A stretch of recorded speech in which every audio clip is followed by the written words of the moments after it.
سلام و درود ای شیران در ایران زمین.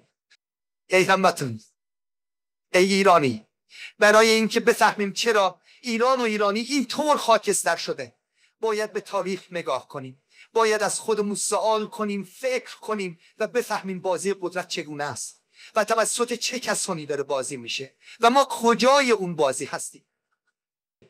از هشیارشاه تا فراعنه تا چنگیز تا استعمارگران اروپایی چطور بوده؟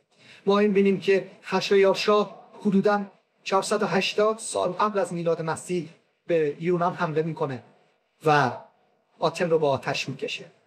اونطوری که مشخصه در طول تاریخ اون کسی که قوی تره قانون رو تعیین میکنه، قانون رو مینویسه.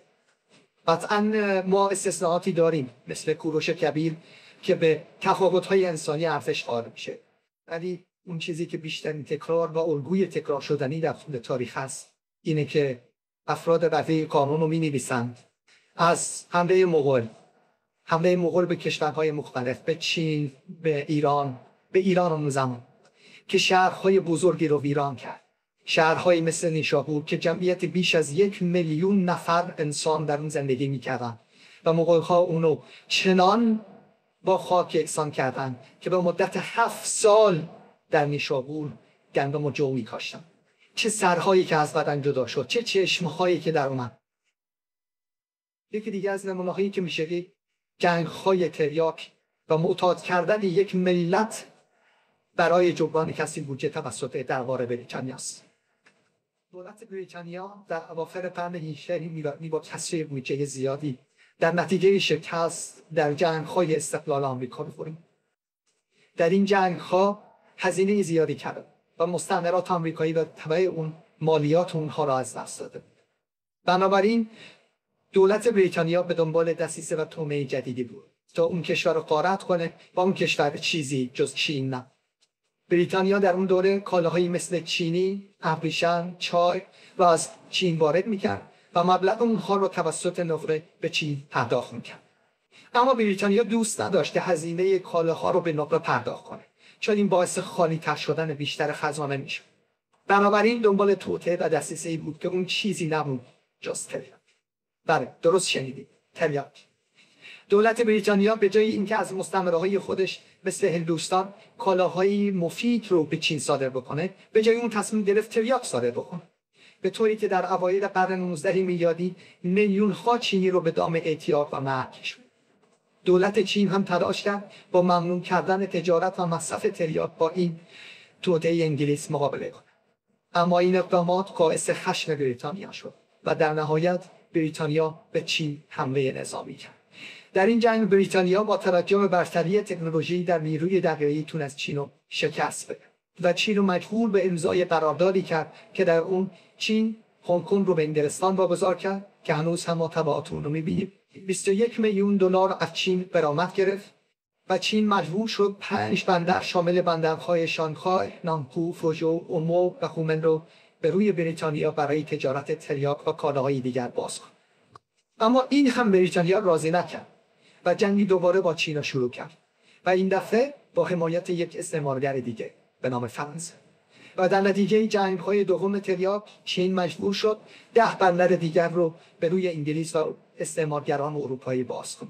اروپایی در پکن اجازه فعالیت بده. فعالیت مبلغین مسیحی در چین رو قانونی کردند.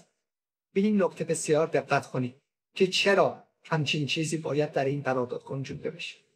کشورهای استعمارگر همیشه از دین و تعصبات دینی به عنوان ابزاری برای غارت استفاده کردن و میکنن و نهایتاً مصرف و تجارت تریاک در چین به صورت قانونی تصویب شد. فکر کنین این خیلی شبیه اینه که یک لاک بی سر و پا از سوپرمارکت محل خیلی از نیازهاشو تامین و به جای اینکه به اون پول پرداخت کنه شروع به معتاد کردن بچه‌های مالک اون سوپرمارکت میکنه تا مواد مخدر به اونا بفروشه بکشه. و وقتی صاحب سوپرمارکت اعتراض میکنه اون لاک با کمک چند نفر دیگه به سوپرمارکت حمله میکنه. اونم مسئول میکنن تا چند تا از بهترین ویترین‌هاشو برای فروش مواد مخدر به اونها واگذار کنه تا اینجوری نه تنها به بچه‌هایمون بلکه به بقیه محل هم مواد بفروشن. و تازه ازش درآمد هم میگه. استعمارگران اروپایی کاربری آفریقا رو مثل یک کیک روی میز شام تقسیم کرد. این جمله به کنفرانس برلین در سال 1884 اشاره دارد که به دعوت صدر اعظم آلمان بیسمارک برگزار شد.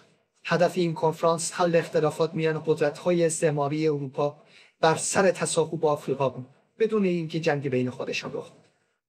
نکته مهم اینجاست که هیچ نماینده‌ای از کشورهای آفریقایی در این کنفرانس دعوت نشد. در نتیجه این کنفرانس، همونطور که در نقشه می‌بینید، قاره آفریقا بین قدرت‌های استعماری مانند بریتانیا، فرانسه، بلژیک، ایتالیا، آلمان، پرتغال و اسپانیا تقسیم شد. بعد از اون کشورهای اروپایی با هماهنگی غارت و کشتار را در سراسر آفریقا آغاز کرد. برای مثال در کشور کنگو، بلژیک با برپایی سیستم استعماری بسیار خشن و کار اجباری باعث مرگ 10 تا 15 میلیون نفر انسان شد. بریتانیا نیز در کشورهایی مانند کنیا، نیجریه، آفریقای جنوبی، سودان، غنا و اوگاندا با ایجاد اردوگاه‌های کار اجباری، شکنجه و اعدام‌های بدون محاکمه موجب کشته شدن حدود 1 تا 2 میلیون آفریقایی شد. فرانسه نیز در مستعمرات خود دست به اقدامات مشابهی زد. این روند همچنان به شکل نوینی ادامه داره، به طوری که بسیاری از مستعمرات پیشین فرانسه هنوز اجازه داشتن واحد پولی مستقل ندارند و مجبورن از سیستم پولی تحت کنترل فرانسه استفاده. اگر فکر کنید اینها نمونه‌های استثنایی از تاریخ استعمار هستند، صرف در اشتباهی. برای نمونه در معاهده 1494 تورسیلاس دو قدرت دریایی آن زمان یعنی اسپانیا و پرتغال کل جهان رو بین خودشون تقسیم کرد. یه خط کشیدن، قسمت چپ اسپانیا، قسمت راست پرتغال، بدون اینکه هیچ توجهی به مردم اون مناطق، فرهنگ‌ها یا سرزمین‌های مختلف داشته باشند. اگه شما هم براتون این سوال پیش اومده که چرا همه کشورهای آمریکای جنوبی اسپانیایی صحبت میکنن ولی برزیل پرتغالی، بیشش برمی‌گرده به همین معاهده. اگه پاپ الکساندر ششم که اون موقع این خط فرضی در سال 1916 این برتر کشیده بود، در شاید امروز مردم برزیل هم اسپانیایی صحبت می‌کردند. یا در سال 1916 که در جریان جنگ جهانی اول خاورمیانه بین بریتانیا و فرانسه و البته با اطلاع و رضایت روسیه تزاری تقسیم شد. در توافقنامه سایکس-پیکو سرزمین‌های تحت کنترل امپراتوری عثمانی بدون در نظر گرفتن خواست مردم منطقه میان قدرت‌های استعماری تقسیم شد. ماجرا به همینجا ختم شد. نه تنها اراده مردم منطقه نادیده گرفته شد، بلکه مرزها عمدن به گونه‌ای تقسیم شدند که بیشترین اختلافات قومی، مذهبی و قبیله‌ای رو دامن بزنند، به نحوی که منطقه همواره درگیر تنش، بی‌ثباتی و جنگ‌های داخلی باقی بماند. این همون سیاست معروف تفرقه بیانداز و حکومت‌خواه و یکی از مهمترین ابزارهای استعمارگران برای حفظ نفوذ بلند مدت در هر منطقه‌ای من جمله خاورمیانه بوده است. این کشورها حتی به خودشون هم رحم نمی‌کنند، به طوری که در کنفرانس یالتا و پوتسدام در 1945 که میان متفقین اصلی آمریکا، شوروی، بریتانیا و فرانسه برگزار شد، آلمان پس از جنگ جهانی دوم همونطور که در نقشه دیده میشه به 4 قسمت، هر کدوم تحت کنترل یکی از این 4 قدرت تقسیم شد. اونها همچنین تصمیماتی درباره تقسیم نفوذ در اروپای شرقی، آسیا و دیگر نقاط جهان گرفتند. این تحولات زمین ساز آغاز جنگ سرد و شکلگیری دو بلوک متضاد شرق و غرب شد. اینها نمونه‌هایی بودند از ماهیت قدرت. از دوران خشایارشاه، حمله مغول گرفته تا استعمار کشورهای اروپایی. اما سوال اینه که بعد از جنگ جهانی دوم که رفته رفته استعمار به روش اشغال مستقیم نظامی تاثیرش رو از دست داده بود، خب چی شد؟ این کشورها مثل بچه پیامبر صادق شدن، دیگه به منافع کشورهای دیگه چشم طمع ندارن، یا اینکه فقط روش استعمار تغییر کرده و همچنان دنبال بهره کشی و کنترل منابع کشورهای دیگه هستن. کافی از خودتون سوال کنی استعمار نوین این روزا چطور عمل میکنه؟ چه ابزارهایی لازم دارن این کشورهای استعمارگر برای غارت بقیه کشورها؟ الان تقسیم جهان چطوره؟ ما کجای این تقسیم بندی هستیم؟ وقتی که قدرت‌های بزرگ میان یه قاره مثل قاره آفریقا رو بین خودشون مثل یک کیک تقسیم میکنن، الان هم دارن همون کارو میکنن. الان ما کجای اون تقسیم بندی هستیم؟ یک کشور چه ویژگی‌هایی باید داشته باشه تا اون استعمارگرها بتونن راحت تر غارتش کنن؟ و اینکه آیا واقعا هیچ راهی نیست؟ چطور میتونیم تو دام این ابرقدرت‌ها نیفتیم و خودمون مهره‌ای برای غارت و نابودی کشور خودمون نباشیم؟